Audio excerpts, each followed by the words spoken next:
ஜெய் வாசவி, வாழ்க வளமுடன். நற்பவி நற்பவி. ஜெய் ஸ்ரீராம். ஓம் கம் கணபதயே நமஹ. ஓம் ராம் அகஸ்தீஸ்வராய நமஹ. குருவரில் ஆன்மீக மைய சகோதர சகோதரிகளுக்கும் 30 தேவர்களுக்கும் சித்தர் பெருமக்களுக்கும் ததாஸ்து தேவதைகளுக்கும் பிரபஞ்ச பேராற்றலுக்கும் ஸ்ரீ லலிதாதிவின் பொற்பாத கமலங்களுக்கும் அடியேனின் சிரம் தாழ்ந்த வணக்கங்கள். குரோதி வருடம் ஐப்பசி 18ஆம் தேதி திங்கட்கிழமை அனுச நட்சத்திரம் கூடிய கந்தர் சஷ்டி விழா நடக்கின்ற பொழுதிலே நாம் உத்தரகோச மங்கையை பார்க்கணுங்க. உத்தரகோச மங்கையில என்னங்க விசேஷம்? மங்கை முந்தையோ மதி முந்தையோ. இந்த கோயிலுக்கு விடுகதை மாதிரி உட்கார வச்சு என்னென்ன கோயிலுக்கு என்னென்ன சிறப்புன்னு கேட்கும் போது இந்த கேள்வி போடுவாங்க பெரியவங்க. மங்கை முந்தியோ மதி முந்தியோ கோயில் எது? தாளம்பூ இன்னைக்கும் பூஜை வைக்கிற கோவில் எது?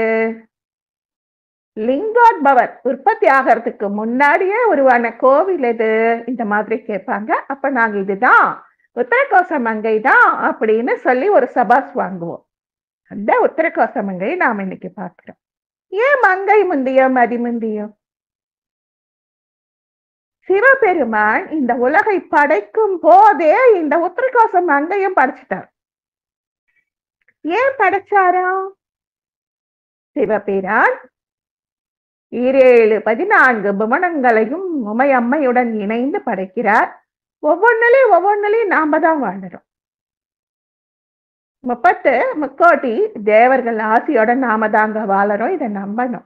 இப்ப நாம உமாவா இங்க பேசிட்டு இருக்கேன்.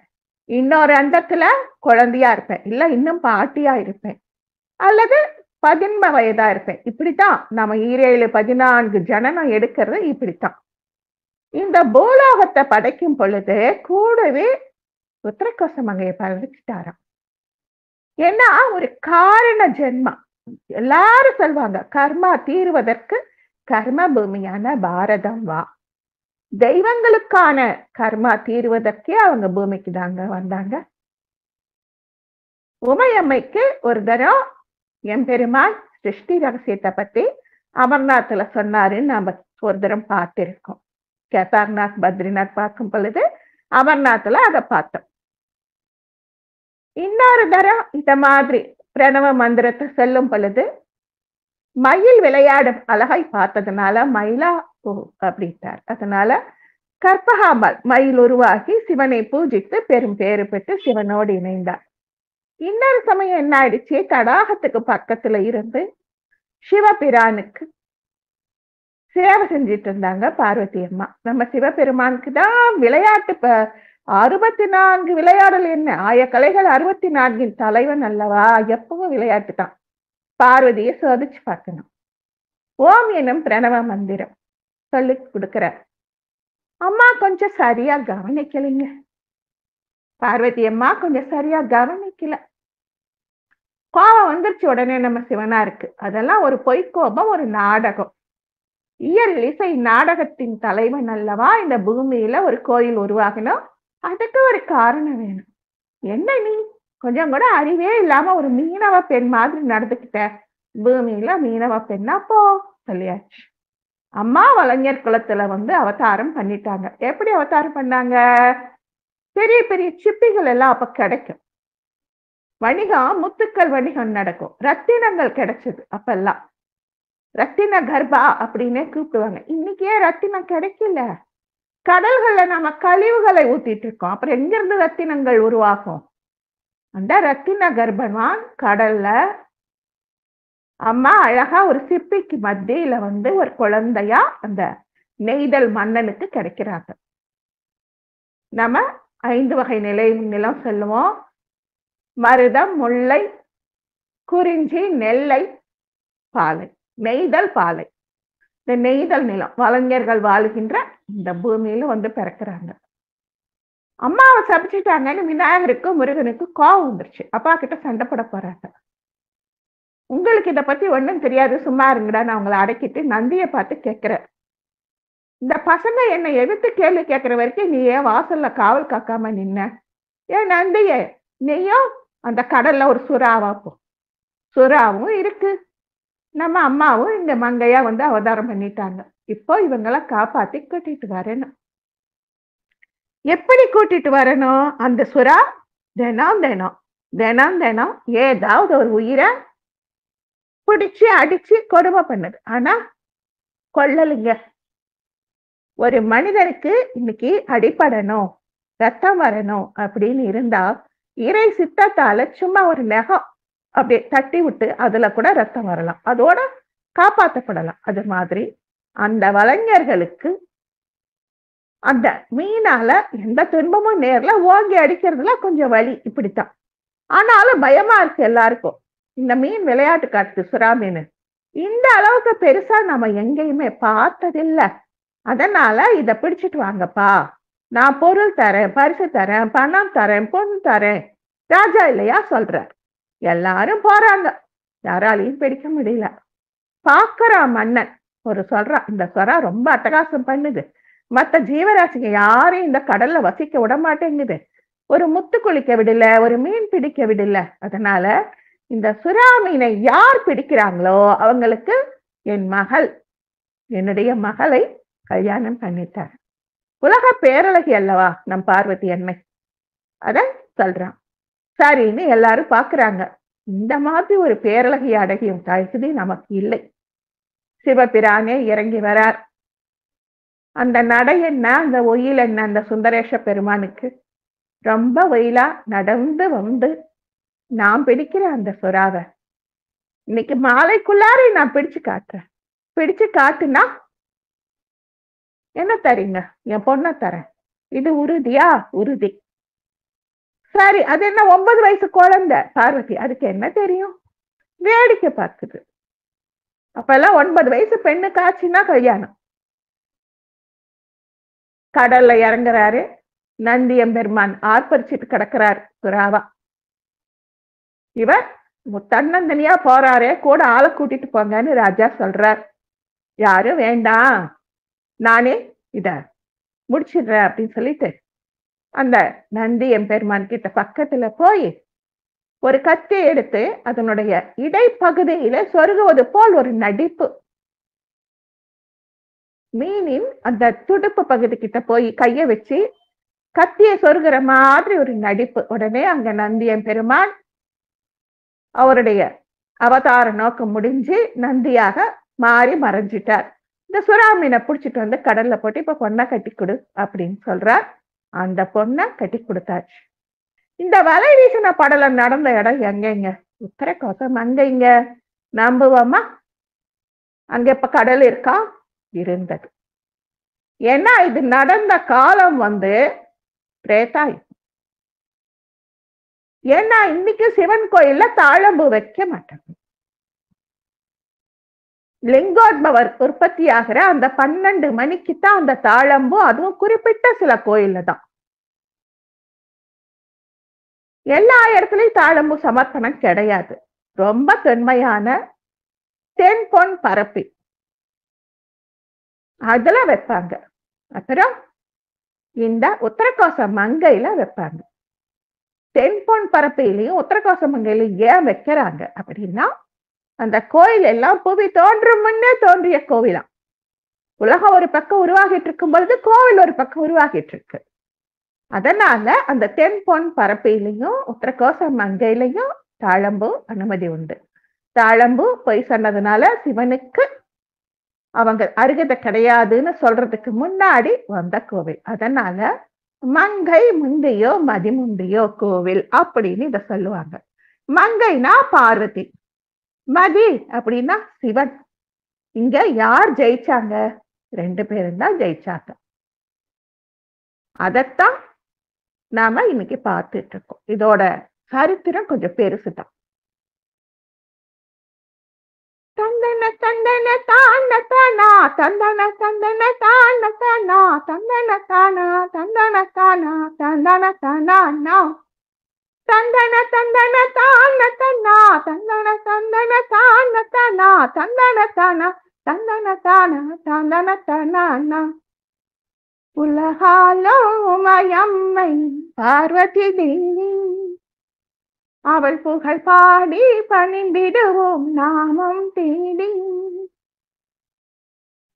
உலகம் பிறக்கும் முன்பே உத்தர கோச மங்கை பிறந்ததாம், உலகாலும் உமையம்மை வலஞர் குலத்தில் அவதரித்தாளாம்.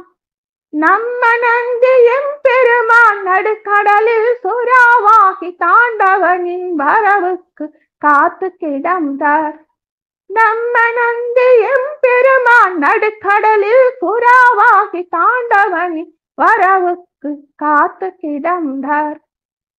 மங்கை நல்லாளுக்கு ஓம் எனும் பிரணவத்தையே உத்தர திசை நோக்கி அமர வைத்து சித்தி ரகசியம் உணர வைத்தார். பிறை சூடும் பெருமானே எமையாளும் அருளாளா மரகத நடராஜா மகிழ்ந்து அருள்வாயே.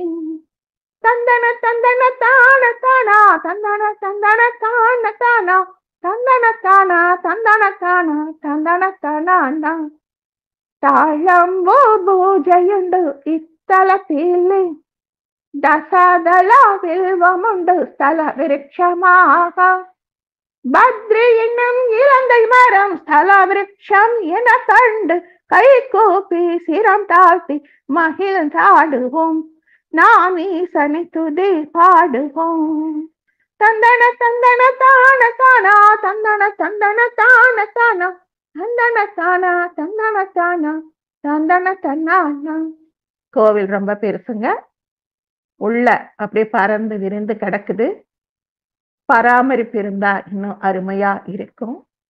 அப்படி ஒரு அற்புத திருத்தலம் இந்த மங்களாம்பிகை உடனுரை மங்களநாத அரசாளும் உத்தரகோச மங்கை ராமநாதபுரம் சேது மாதவ தீர்த்தம் மற்றும் லக்ஷ்மண தீர்த்தம். நீங்க போயிட்டு வர போறீங்க 22 தீர்த்தம். அந்த தீர்த்தம் ராமேஸ்வரத்துக்கு உள்ள இருக்கு. இந்த சேது மாதவ தீர்த்தம் லக்ஷ்மண தீர்த்தம் எல்லாம் நம்ம போன வாரம் பார்த்தோம். லக்ஷ்மண பிரம்மஹத்தி தோஷம் நீங்க ஒரு குளம் வெட்டி குளிச்சு சிவபெருமான பூஜை பண்ண தீர்த்தம். அதுக்கு பக்கத்துலதான் இந்த கோவில் இருக்காம்ப.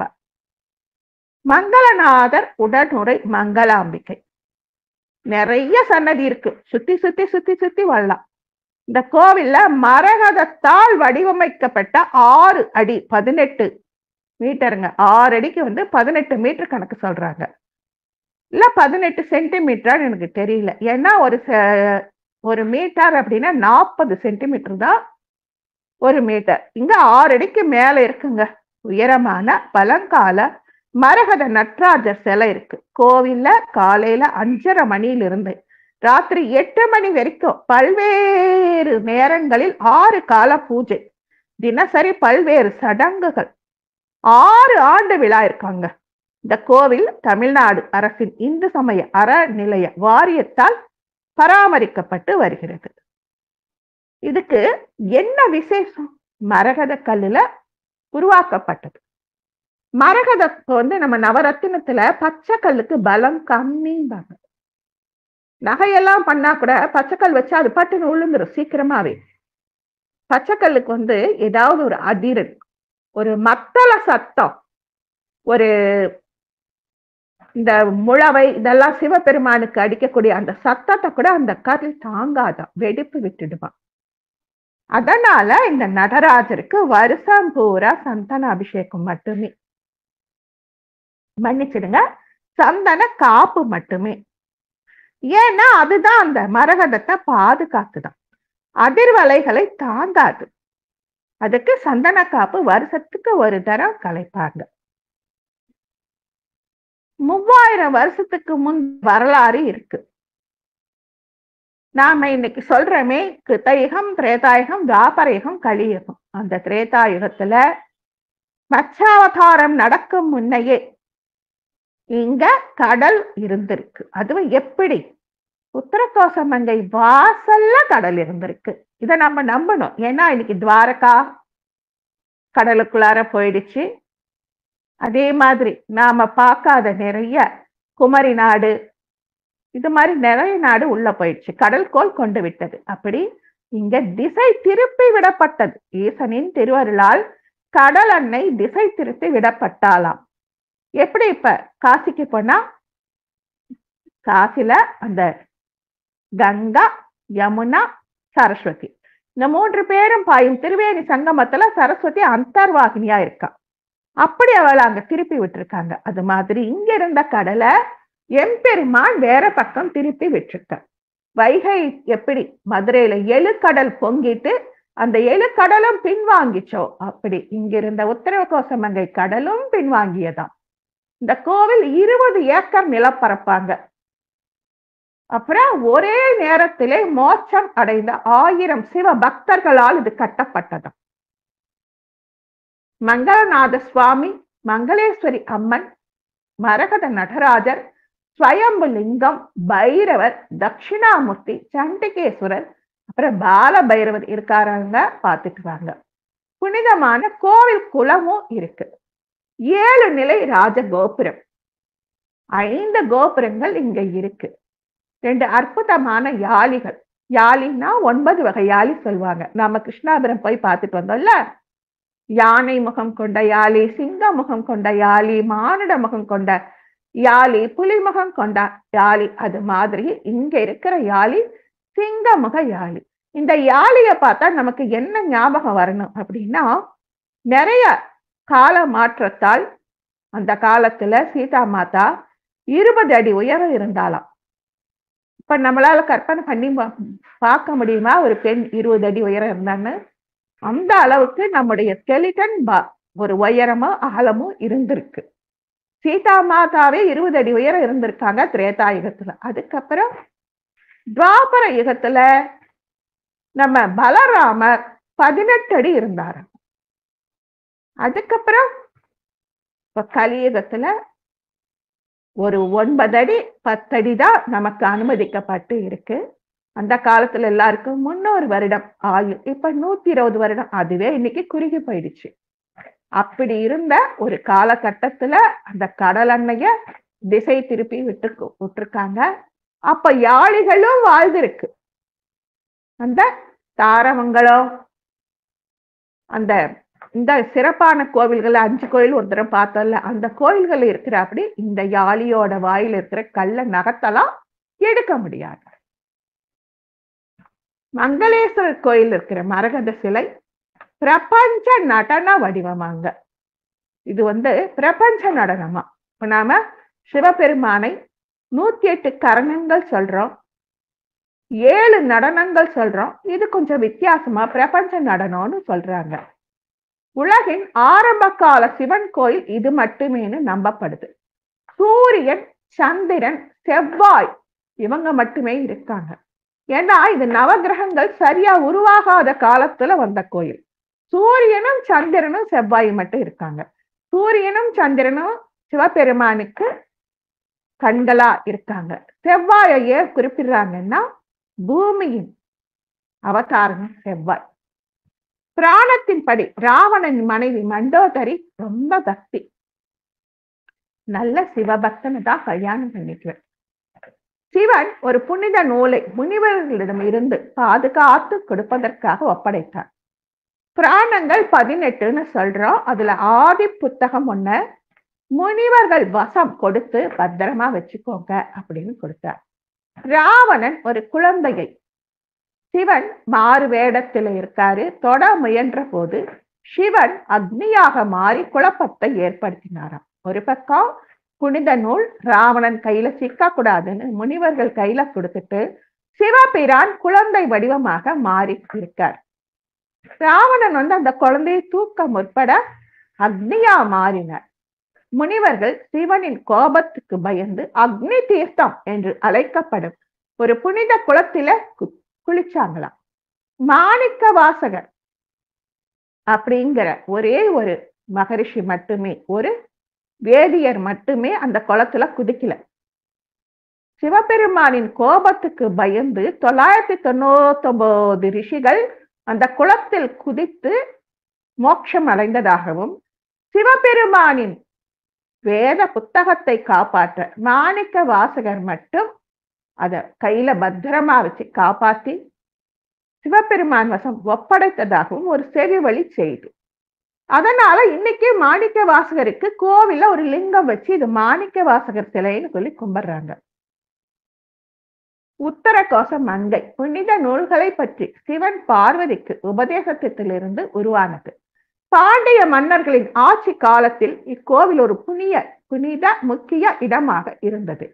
அவர்களின் தலை நகரமே உத்தரகோச மங்கையா இருந்ததாங்க. மதுரைக்காரங்களுக்கு உத்தரகோச மங்கை தலைநகரமா இருந்திருக்கு.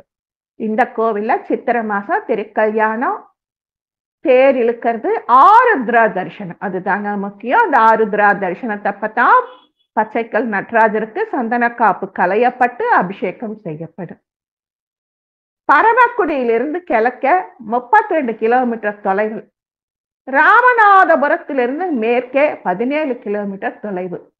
இந்த கோவிலில் 7 நிலை ராஜகோபுரம். இந்த கோவிலில் மங்களநாதர், மங்களாம்பிகை முக்கிய சன்னதிகள் இருக்கிறது. இந்த கோவில் பிரகாரத்துல சகஸ்திர லிங்கம், ஒரு மண்டபத்துல 1000 லிங்கம் பிரதிஷ்டை செய்யப்பட்டு உள்ளது. ஒரே ஒரு மண்டபத்துல 1000 லிங்கம் இருக்கான். பிரதான வளாகத்தில் ஒருவேளை சகஸ்திர லிங்கத்தை தான் இந்த கூகுள் இப்படி சொல்லுதோ என்னமோ எனக்கு தெரியலைங்க. ஏன்னா நாங்க போனப்ப கூட 1000 லிங்கத்தை பார்த்தோமா இல்ல சகஸ்திர லிங்கத்தை பார்த்தோமான்னு எனக்கு சரியா இப்ப சொல்ல தெரியல. 1000 லிங்கங்கள் கொண்ட சகஸ்திர லிங்கம் ஒரு மண்டபத்துல பிரதிஷ்டை செய்யப்பட்டு உள்ளது. நிறைய சிற்பங்கள், வினோதங்கள் பார்க்கலாம் அப்படிங்கிறாங்க. இது எல்லாம் முடிச்சா இந்த கோவில்ல இருக்கிற இந்த மரகத நடராஜர் எப்படி வந்தார்னு பார்க்கலாம். புனிதமான நந்திக்கு 2 சிலை இருக்கு. 1000 ரிஷிகளின் மரியாதையை குறிக்கும் 1000 செதுக்கப்பட்ட லிங்கங்களை கொண்ட ஒரு சகஸ்ர லிங்கம் இருக்கு. நடராஜரின் 6 அடி உயர மரகத சிலை இருக்கு. சிவன் அவரது பிரபஞ்ச நடன வடிவத்தில் காட்சி தருகிறார். ஆண்டு முழுவதும் சந்தன காப்பு இடப்பட்டிருக்கும். ஆருத்ரா தினத்திற்கு முந்தைய நாளில் பச்சரிசி மாவு கொண்டு அதை அகற்றுவாங்களாம். சிலை பொதுமக்களுக்கு வெளிப்படுத்தப்படுகிறது. அதுக்கப்புறம் ராமநாதபுரம் ஒரு படலத்தையும் இங்க சொல்லிடலாம். வலை வீசின படலம் தான் இன்னைக்கு பாக்குறோம். 64 திருவிளையாடல்களை விளக்கும் பரஞ்சோதி முனிவர் எழுதிய திருவிளையாடல் புராணம் நூலின் திரு ஆலவாய் காண்டத்தில் வருகிற 57வது படலம் உமையம்மையும் நந்தி தேவரும் கவனக்குறைவால் சாபம் பெற்று சிவபெருமானின் அருளால் சாபம் நீங்க பெற்றதை இந்த படலம் கூறுகிறது. இந்த படலம் நடந்த இடம் இதுதான். அந்த இத நம்ம பார்த்துட்டோம். முதல்லயே புன்னை மர நிழலில் அன்னை அமர வைக்கப்பட்டு ஒரு குழந்தையா கிடக்குறாங்க. அவதாரம் பண்ணும் பொழுது ஒரு கதை மீனவராஜா கையில சிப்பிக்குள்ள கிடந்தாங்கன்னு வருது. ஒரு கதை இந்த தல விருட்சங்களுக்கு பக்கத்துல ஒரு புன்னை மர நிழலில் உமையம்மை சிறு குழந்தையாய் கிடந்தார். மகப்பேர் இல்லாத சிவபெருமானிடம் பரதவ தலைவன் குழந்தை வர வேணும் அப்படின்னு கேட்க, சிவபெருமானே புன்னை மரத்து நிழல்ல இருந்து இந்த குழந்தைய எடுத்து வளர்த்துக்கோ அப்படின்னு சொன்னதாகவும், அந்த நந்தி புறா மீனாக சுற்றி திரிந்ததாகவும் ஒரு கதை சொல்றாங்க. ஒருத்தர் கடல்ல கிடைச்சதுங்கிறாங்க, இல்ல கடல்ல கிடைக்கல, இந்த கோயில்ல இருந்த புன்னை மரத்துக்கு கீழே கிடைச்சது அப்படின்னு சொல்றாங்க.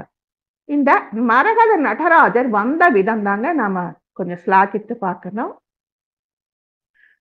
அப்பெல்லாம் கடல் அடிக்கடி கொந்தளித்தாலும் கடல்ல பயணம் செய்யறவங்க தைரியமா போவாங்க. ஏன்னா கடலாடிகளுக்கு கடல் ஒரு அன்னை, அவங்களுக்கு கடலம்மா ஒரு தாய், அவங்களுக்கு பயம் கிடையாது. ராமேஸ்வரம் போற வழியில மண்டபம் என்னும் மீனவ கிராம பகுதி இருந்துச்சு. அங்கே மறைக்காயர் அப்படிங்கிற ஒரு மீனவர் ரொம்ப வறுமை, ரொம்ப நம்பிக்கையோட உத்தரகோச மங்கை மங்களநாத சுவாமி அன்றாடம் வழிபட்டு வந்தார். தினமும் பாய்மர படகுலிங்க, பெரிய படகு ஒன்றும் கிடையாது, பாய்மர படகு. கடலுக்கு போய் மீன் பிடிச்சு வியாபாரம் செஞ்சு வாழ்க்கையை நடத்துறார். ஒரு நாள் மரைக்காயர் கடலில் மீன் பிடித்து கொண்டு இருந்த பொழுது பெரிய சூறாவளி, காத்து, மழை, பேய் மலையம் பெய்ய ஆரம்பிச்சது. அவருடைய பாய்மர படகு நிலை குலைந்து எங்கேயோ போயிடுச்சு. அப்படியே போயிடுச்சு. அவர் பாட்டுக்கும் ஒரு தத்தளிக்கிறார். அந்த பாய்மர படகு அப்படி உடையறத பார்த்து பயப்படுறார். ஒரு பாசி படர்ந்த பாறையின் மேல் மோதி அந்த படகு நின்று போச்சு.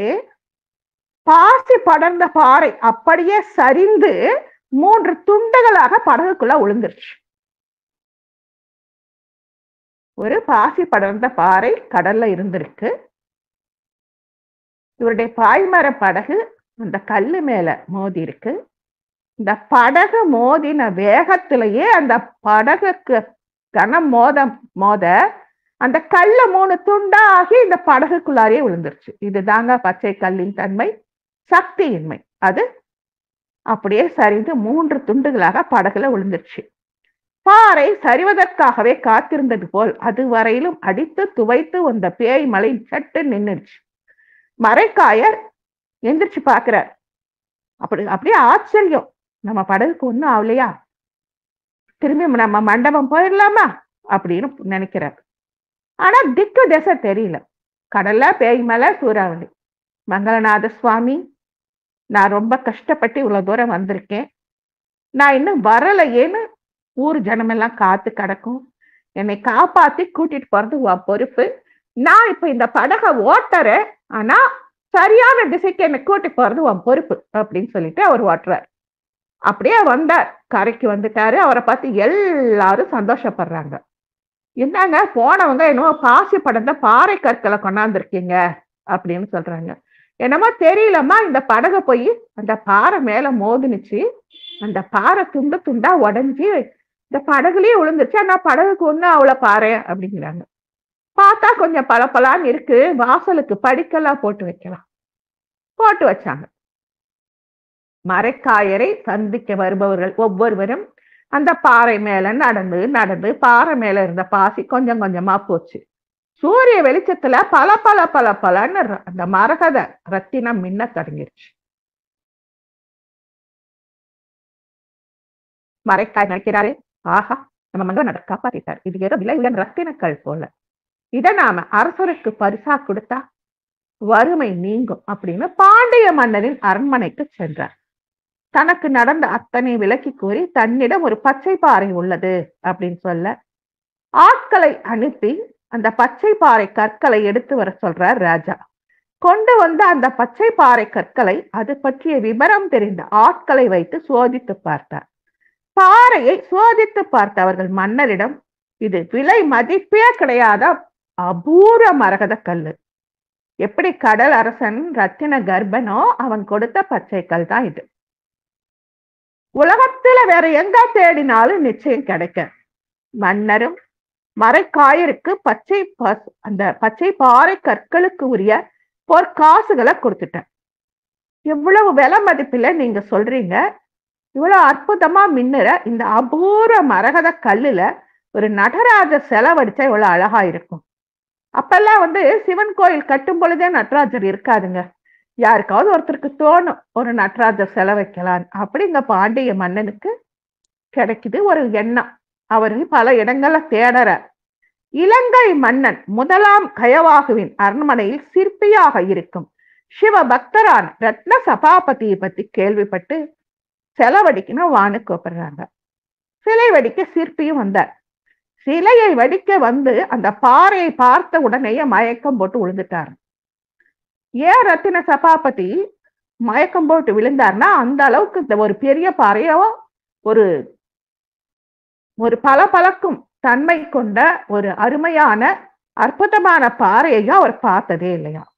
என்னாலெல்லாம் இந்த சிலையில இந்த கல்லுல சிலை செய்ய முடியாதுங்க அப்படின்னு சொல்லிட்டு மங்களநாத சுவாமி கிட்ட போய் எல்லாரும் பிரார்த்தனை பண்றாங்க. ராஜா எல்லாரும், என்னமோ தெரியல, எனக்கு இந்த இதுல உன்னை வடிச்சு பார்க்கணும்னு இருக்கு, ஆனா சரியான சிற்பி கிடைக்கலையே, நான் என்ன செய்வேன். அப்போ திரும்பி ஒரு பின்னாடி இருந்து ஒரு குரல் கேட்குது, கவலைப்படாதீங்க மன்னா, நான் உங்களுக்கு நடராஜர் சிலை வடிச்சு தரேன். திரும்பி பார்த்தா ஒரு சித்தர். மன்னரின் கவலை நீங்கியது. மரகத நடராஜர் சிலையை வடிக்கும் பொறுப்பை சித்தர் சண்முக வடிவேலர் என்கிற சித்தரிடம் ஒப்படைத்தார்.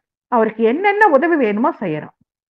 சித்தரும் அந்த பெரிய பாறையில் 5.5 அடி உயர மரகத நடராஜரை 1.5 அடி உயர பீடத்துடன் ராஜகோலம், அப்போ 5.5யும் 1.5யும் 7 அடி, அந்த மிகவும் நுணுக்கமாக நடராஜரின் திருக்கரங்களில் உள்ள நரம்புகள் புடைக்கிறது கூட தெரியும்படி வடித்தார். பின்பு பாண்டிய மன்னரை அழைத்து முதலில் நடராஜ மூர்த்தியை பிரதிஷ்டை செய்த பின்பு அதுக்கப்புறமா கருவுறவை ஒரு அறைய கட்டிட்டு அங்க சிலையை தூக்கி போய் வைக்காத, இந்த சிலைய கொண்டு போய் முதல்ல வச்சிடு, அதுக்கப்புறம் கருவறை போய். மன்னரும் அப்படியே செஞ்சார். அதனாலதான் அந்த 5.5 ஒரு 1.5ன்னா 7 அடி உயர மரகத நடராஜர் அப்படியே அசையாம அங்கே இருக்கிறாரு. அவரை வெளியில எடுக்க முடியாது. கருவறை கச்சிதமாக கட்டப்பட்டு இருக்கு. ஒரு சட்டை போட்ட மாதிரி இருக்கும். அளவெடுத்தா அப்படி அவருக்கு அந்த ஸ்தானத்துல அப்படியே ஒரு சதுர கருவறையில அப்படியே அழகா இருப்பார் அவர். அதனாலதான் எத்தனையோ பேர் அந்த சிலைய களவாட வரும் பொழுதும் அந்த கருவறையை விட்டு அந்த சிலையை அவங்களால வெளியில எடுக்க முடியலையா. ஆஹா, அந்த சித்தரா வந்தது சிவனே தான் போல, நமக்குத்தான் அவங்கள கண்டுபிடிக்க முடியல அப்படின்னு அவங்க ரொம்ப சந்தோஷப்படுறாங்க. இந்த மரகத நடராஜர் சிலை இப்படி கிடைச்சது. இன்னைக்கு நீங்க போனாக்கா மரகத நடராஜரை பார்க்கலாம். அந்த மரகத நடராஜர் கோயில்ல நிறைய சிலாரூபங்கள் பார்க்கலாம். தலவெற்றம் இளந்த மரம், காசில இருக்கிற அப்படி தசதள வில்வம் பார்க்கலாம். ஒரு பெரிய மணி இருக்குங்க. அந்த மணிக்கு பக்கத்துல குழந்தைங்க உக்காந்தா குழந்தைங்க சின்னதா தெரிவாங்க. மணி அவ்வளவு பெருசா இருக்கும். அதையும் நீங்க பார்த்துட்டு வரலாம். அடுத்து நீங்க பார்க்க போறது திருப்புல்லானி ஆதி ஜெகநாத பெருமாள் கோவில், ராமநாதபுரம் மாவட்டம். மூலவர் ஆதி ஜெகநாதர், உற்சவர் கல்யாண ஜெகநாதர், தாயார் கல்யாணவல்லி பத்மாசனி, தலவிருட்சம் அரசமரம், தீர்த்தம் ஹேம தீர்த்தம், சக்கர தீர்த்தம், ரத்னாகர தீர்த்தம். ரத்னாகர தீர்த்தம்னா ரத்னாகரன் அப்படின்னாலே அது கடல் தான். சிறப்பு திருவிழாக்கள் ஸ்ரீ பட்டாபிராமர் பிரம்மோற்சவம், வைகுண்ட ஏகாதசி, ஸ்ரீ பவித்ரோற்சவம். நம்ம ஸ்ரீரங்கத்துல எப்படி வருஷத்துக்கு ஒரு தரம் பவித்ரோற்சவம் செய்யறோமோ அதே மாதிரி இங்க பவித்ரோற்சவம். ஸ்ரீ ஆதி ஜெகநாதர் பிரம்மோற்சவம், திரு கல்யாணம். 9ஆம் நாள் விஜயதசமி. மங்களாசாசனம் பாடல் வகை 4000 திவ்ய பிரபந்தம். மங்களாசாசனம் செய்தவர்கள் திருமங்கை ஆழ்வார். கட்டிடக்கலையும் பண்பாடும் கல்வெட்டில் உண்டு. கடல் மட்டத்திலிருந்து சுமார் 35 மீட்டர் உயரத்தில இந்த கோயில் இருக்கு. இங்க எப்படி இந்த ஆதி ஜெகநாதர் தோன்றினார்? ஆதி காலத்துல புல்லவர், காலவர், கண்ணவர், கண்வர் மகரிஷியா இருக்கும். இது கூகுள் கண்ணவர்னு கொடுத்திருக்கு. கண்வர் மகரிஷி தான் இருந்தார். 3 மகரிஷிகளின் தவத்திற்காக பெருமாள் அரச மரமாகவும் ஆதி ஜெகநாத பெருமாளாகவும் காட்சி கொடுத்த திருத்தலம். இந்த ஆதி ஜெகநாதர் தசரதருக்கு ராமபிரான் அவதாரம் புரிய அருளியவர். அந்த ஆதி ஜெகநாதர் கோயில் எவ்வளவு முந்தியதுன்னா ராமர் பிறப்பதற்கு முந்தியது. தனக்கு குழந்தை வேணும்னு தசரதர் போய் வேண்டுதல் வச்ச கோயில் ஆதி ஜெகநாதர். ராமபிரான் இந்த ஆதி ஜெகநாதர் அருளால கிடைச்சதுனால இவரை பெரிய பெருமாள் அப்படின்னு சொல்றாங்களாம். சீதையை மீட்க இலங்கைக்கு கடலில் பாலம் அமைக்க சமுத்திர ராஜனை அழைக்க மீன்களுக்கு இடையேயான வழக்கை தீர்த்து வைக்க சென்றதால் அழைப்பிற்கு உடனே வராமல் சமுத்திரராஜன் தாமதிக்கிறார். நம்ம ராமபிரான் சேது சமுத்திர கட்டம் சொல்றோம் இல்லைங்களா, சமுத்திரராஜனை வர சொல்லி கூப்பிடுவார். சமுத்திரராஜன் மீன்களுக்குள்ள ஏதோ ஒரு பிரச்சனை, அதை தீர்த்து வைக்க போயிருப்பார். இப்ப நீ வரியா இல்ல நான் உன்னை அம்பு எய்தட்டுமான்னு ராமபிரான் அம்பு கையில் எடுக்க பதறிக்கிட்டு ஓடி வந்து என்னை மன்னிச்சிடுங்க, என்னால உங்களுக்கு தாமதம் ஆகல. இந்த மீன் குளத்துக்குள்ளாரையே ஒரு சர்ச்சை. நம்ம நினைக்கிறோம் மனுஷங்க தான் சர்ச்சை பண்ணிக்கிறோம்னு. கடலுக்குள்ளார இருக்கிற மீன்களுக்குள்ளும் சர்ச்சையா அப்படின்னு சொல்ல, சரி ரத்னாகரா, எனக்கு நீ வழி விடணும் அப்படின்னு சொல்றார். அவரும் அது என்னுடைய பாக்கியம், நீங்க இங்க பாலம் கட்டி போய்க்கலாம், இந்த இப்படி போனீங்கன்னா இந்த நீரோட்டத்துல, இயற்கை நீரோட்டத்துல உங்களால சுலபமாக பயணிக்க முடியும் அப்படின்னு சமுத்திரராஜன் தன்னுடைய கரங்களை சற்றே ஒதுக்கி, நமக்கு எப்படி குழந்தை கண்ணனை மதுராவுல இருந்து ஆயர்பாடிக்கு கொண்டு வரார், அது மாதிரி இங்க அலைக்கடல்களை சற்றே ஒதுக்கி மன்னிப்பு கேட்டு சமுத்திரராஜன் சமுத்திர ராணியுடன் வழி அமைச்சு கொடுக்கிறார். அதுக்கப்புறம் நம்ம நலன், நீலன், ஹனுமன் இவங்களோட உதவியா அந்த பாலம் கட்டப்பட்டது. இந்த கோவில்ல ஆதி ஜெகநாத பெருமாள், பத்மாசனி சன்னதிகள், ஆண்டாள், தர்பசயன ராமர். இதுதான் நான் சொன்னேன். நம்ம திருநள்ளாறுல தர்பசயனத்துல சிவபிரான் படுத்திருப்பார், அம்பிகை மடியில தலை வச்சு படுத்திருப்பார். ஏன் அப்படின்னா அவர் ஆலகால விஷம் உண்டார். அந்த மயக்கத்துல கடகட கடகடன்னு அவரு உன்மத்த நடனம் ஆட ஆரம்பிக்கிறார். பார்வதி தேவி பயந்து போய் கணவரை ஆசுவாசப்படுத்தி முகம் துடைத்து தன் மார்பனைத்து தன் மடி மேலே படுக்க வைத்தாளாம். அந்த ஈசனை முகம் துடைத்து மார்பனைத்தாளாம். சிவனை ஆற தழுவிக்கிட்டாளாம், என் உயிரே என்னை விட்டு போயிடாதே அப்படின்னு சொல்லி மடியில படுக்க வச்சதெல்லாம் திருநள்ளார். அங்க தர்பத்துல படுக்க வைக்கிறாங்க. ஏன்னா தர்பத்துக்கு, அதாவது தர்பை, கூர்ச்சம், இதுக்கெல்லாம் விஷத்தை கட்டுப்படுத்தும் தன்மை இருக்குங்க. இங்க தர்ப சயன ராமர் இருக்காரு. அதுக்கப்புறம் சந்தான கிருஷ்ணர் இருக்காரு, பட்டாபிஷேக ராமர். இங்கேயும் கோவில், குளம், தேர் எல்லாமே இருக்கு. 5 நிலை கொண்ட ராஜகோபுரம், மொத்தம் 5 கோபுரம் இருக்கு. இந்த கோவில் முதன்மை திருக்கோவில் என்ற வகைப்பாட்டில் இந்து அறநிலையத்துறையின் கட்டுப்பாட்டுல இருக்கு. இந்த கோவில்ல வைகானச ஆகம முறைப்படி நம்முடைய ராமானுஜர் செய்யறது எல்லாமே வைகானச முறைப்படிதான் அந்த கால பூஜைகள் நடக்குது. பங்குனி சித்திரை மாதம் திருக்கல்யாணம் நடக்குது. புரட்டாசி மாதம் 9ஆம் நாள் விஜயதசமி நடக்குது. அதுக்கப்புறம் நீங்க பார்க்க வேண்டியது தேவிப்பட்டினம். நவகிரக கோவில் என்பது தமிழ்நாட்டின் அமைதியான கடற்கரை கிராமமான தேவிப்பட்டினத்தில் ராமநாதபுரத்திலிருந்து 15 கிலோமீட்டர் தொலைவிலும் ராமேஸ்வரத்திலிருந்து 70 கிலோமீட்டர் தொலைவிலும் அமைந்துள்ள ஒரு பழமையான இந்து கோவில். இந்த கோவில் ராமாயணத்தில் குறிப்பிடப்பட்டுள்ள 3 குறிப்பிடத்தக்க கோவில்களின் ஒரு பகுதியாம். வேதங்களின்படி இந்த பழமையான கோவில் ஸ்ரீராமரால் நிறுவப்பட்டது மற்றும் நவகிரகங்களுக்காக 9 தெய்வங்களுக்காக அர்ப்பணிக்கப்பட்டது.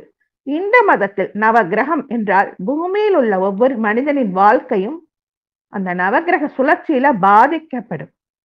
இந்த நவகிரகங்களுக்கு சூரியன், சந்திரன், ராகு, கேது, சுக்கிரன், சனி, குரு, மங்கள், புதன் அப்படின்னு பேர் வச்சு ஒவ்வொன்றுக்கும் ஒரு தூணுக்கும் மத ரத்தினம், அவங்க சொல்லக்கூடிய அந்த காயத்ரி, அதையெல்லாம் அங்க வச்சிருக்காங்க. அங்கேயும் நீங்க போய் பார்த்துட்டு வரலாம். ராமாயணத்தின்படி வனவாசத்தின் போது காட்டுக்கு பயணம் போன ராமர் ஸ்வர்ண லங்காவின் அரக்கன் ராவணனிடமிருந்து தேவி சீதையை மீட்க போறார். ராமர் பயணத்தை தொடங்கும் முன் நவகிரகங்கள் சிவன், பார்வதி மற்றும் விநாயகரை வழிபட விரும்பினார். அதை தமிழ்நாட்டின் 2 கடற்கரை கிராமங்களில் செய்தார். முதல்ல உப்பூர்ல ராமர் விநாயக பூஜை பண்ணாராம். 2வதாக தேவிப்பட்டினத்தில் நவகிரக பூஜை செஞ்சாராம். ஸ்ரீராமர் இந்த யாகத்தில் நவகிரகங்களை 9 கிரகங்களை சாந்திப்படுத்தினாராங்க. நாமளும் கூட படிச்சிருப்போம். நவகிரகங்களை சிறைப்படுத்தி ராவணன் தான் ஏறி செல்லும் படிகளாக போட்டிருந்தான். அவங்க அப்படியே கொந்தளிச்சு போய் கிடந்தாங்க. அவங்கள சாந்திப்படுத்தவே முடியல. அவங்க நெஞ்சில காலை வச்சு ஏறான். அதனால அப்ப என்ன ஆகுதுன்னா, சனீஸ்வரன் வயிற்று பகுதியில ராவணேஸ்வரன் கால் வைக்கும் பொழுது சனீஸ்வரன் மானசீகமாக அவன் மனைவியோடு கூடி கலந்து மாத்தி அப்படிங்கிற ஒரு குழந்தை பிறக்கிறதாகவும் ஒரு ஐதீகம். ஏன்னா எந்தெந்த இடத்துல நவகிரகங்கள் எப்படி இருந்தால் அவனுடைய மகன் பானுகோபனுடைய ஜாதகம் நல்லபடியா பிறப்பான். அவன் பிறக்கும் பொழுது நவகிரகங்கள் எங்க இருந்தா ஜாதகம் அமையும், நல்ல ஜாதகமா அவன் வாழ்வு எப்படி சிறக்கும், இதுக்காகத்தான் அவன் படிகளாக போட்டிருந்தான். இவன் மாந்திய வெளியிட்டுட்டார். இப்ப என்ன ஆயிடுச்சு, நவகிரகங்கள் இருக்க வேண்டிய இடத்துல 10ஆவதா ஒரு கிரகம் வந்துடுச்சு. அதனால இப்ப ராவணனுடைய வலிமை குன்றி விட்டது, அவன் மகனுடைய ஜாதகத்திலும் வலிமை குன்றி விட்டது.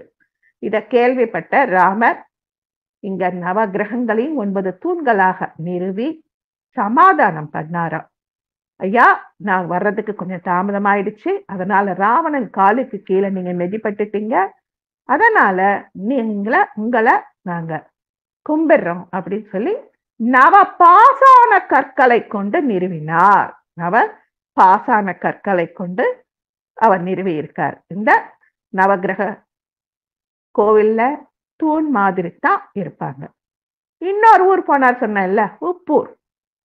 உப்பூர் போய் விநாயகர் பெருமானை கும்பிட்டுட்டு அதுக்கப்புறம் தான் அவர் கிளம்பியிருக்கார். மூலவர் விநாயகர் வருஷம் முழுக்க சூரிய ஒளிப்படும், அதனால இவருக்கு வெயில் உகந்த விநாயகர். இந்த கோவிலை கட்டியவர் ராமநாதபுரம் மன்னரான பாஸ்கர சேதுபதி. விநாயகர் பெருமான் மீது தட்சிணாயன காலம், அதாவது தட்சிணாயன காலம் உத்தராயண காலம் சொல்றோம் இல்ல, அந்த தட்சிணாயன புண்ணிய காலம் ஆடியிலிருந்து மார்கழி வரைக்கும் விநாயகர் பெருமான் மீது தெற்கு பகுதியிலும், உத்தராயண காலங்கள் தை மாசத்திலிருந்து ஆணி மாசம் வரைக்கும் வடக்கு பக்கம் சூரிய ஒளி படுதான். தட்சிணாயன புண்ணிய காலத்துல விநாயகரோட தெற்கு மேனியும், உத்தராயண புண்ணிய காலத்துல விநாயகர் பெருமானோட வடக்கு மேனியிலும் சூரிய ஒளி தெளிவா படுதான்.